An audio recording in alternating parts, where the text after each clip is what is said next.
আজিৰ ভিডিঅ'টোৰ প্ৰথম প্ৰশ্নটো হ'ল কোনটো ফল খালে কোষ্ঠকাঠিন্যতা দ্ৰুত নিৰাময় হয় আপোনাৰ বিকল্পসমূহ হ'ল বিকল্প এ কল বি আপেল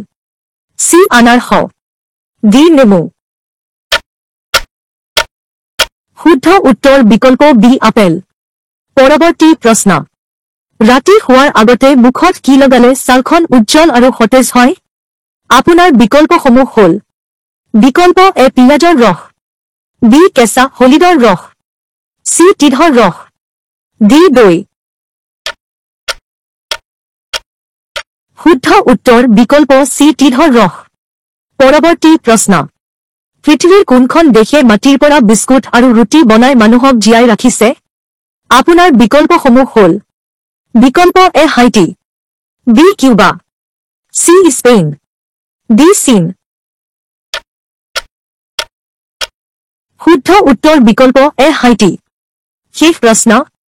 কেঁচা নিমখ খালে শৰীৰৰ কোনটো অংগ বেছিকৈ ক্ষতিগ্ৰস্ত হয় আপোনাৰ বাবে বিকল্পসমূহ হ'ল বিকল্প এ চকু বি ছাল সি কিডনী বা বৃক্ক ডি পাকস্থলী শুদ্ধ উত্তৰটো হ'ল বিকল্প সি কিডনী বা বৃক্ক যদি ভিডিঅ'টো ভাল লাগিছে তেন্তে ভিডিঅ'টো সাবস্ক্ৰাইব কৰি লাইক আৰু ধুনীয়া কমেন্ট এটা কৰি দিব জয় আই অসম